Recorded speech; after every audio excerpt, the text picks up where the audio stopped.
out of two rubber bands and a matchstick, he is not to think he is likely ever to be an honor to his chosen profession. Ms. Brande knows and exposes the reasons for this mistaken pessimism in the field of writing. For one thing, most successful writers and writing teachers are not conscious themselves of how they got past the root problems, and having learned by experience that they cannot help others past them, in fact not fully understanding that the problems are there to get past, they give warning in advance of their limitation, unfortunately laying the blame on the student and thereby incidentally intensifying the student's problems. There are various other reasons for this pessimism, this widespread error, even among writing teachers, that writing cannot be taught.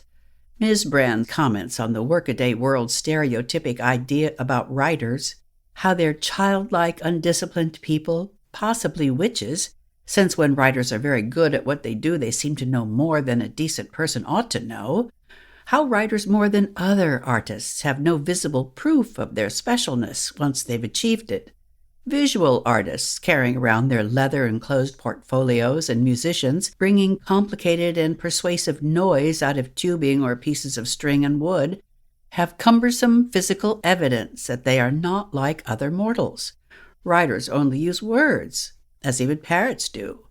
The defensiveness writers feel in the beginning, and often feel even after they've achieved success, since to write at all is to lay oneself open to attack, even scorn, can take shape in the older writer or writing teacher as a kind of arrogant exclusiveness. Though he takes your money for the creative writing course, he would not have you believe you are even in potential as clever as he is. Ms. Brande says, "You are likely to hear that your desire to write is perhaps only an infantile exhibitionism, or to be warned that because your friends think you are a great writer, as if they ever did, the world cannot be expected to share that fond opinion," and so on, most tiresomely. Ms. Brande's purpose, then, is to lay the ghosts. By specific advice and exercises, lead the writer into close touch with his or her unconscious, help the writer to develop healthy habits. There are reasons most writers smoke too much and drink too much coffee, if not gin, and guide the writer to freedom from all forms of writer's block. Her approach, I might mention, is wonderfully forward-looking. Though TM was unknown, I think, at the time she wrote, she gives ingenious and subtle exercises in meditation, even speaks of what we would call mantras. Her whole focus, and a very valuable focus indeed, is on the writer's mind and heart. Except incidentally and in passing, she has nothing to say about writing technique.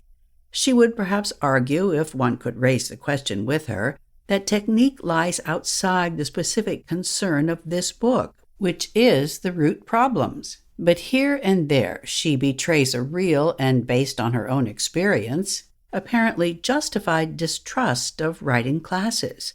At one point she mentions the possibility that if the student did not suffer the psychological ailments she is out to eradicate, he would probably not be in a writing course at all.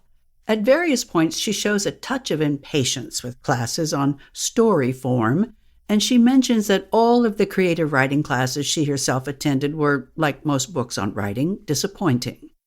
She speaks of the tendency of workshop writers to go after one another's stories, tooth and fang, and she again and again urges, rightly, that true originality can come only from within.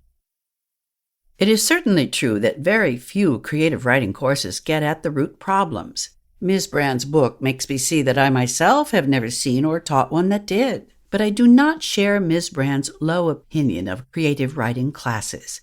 I do not mention this to suggest reservations about the work she does here, but only to point out that the root psychological problems are not the only problems a writer must deal with. I cannot remember myself ever suffering any form of writer's block, and I've had, I think, a number of students who could say the same. Although no one could argue, surely, that Cézanne's painting students or the piano students of Cordeaux would have been better off with a smart psychiatrist, or what the young engineer really needs is a wise guru from Bombay. Though these days it is fashionable in some quarters to attack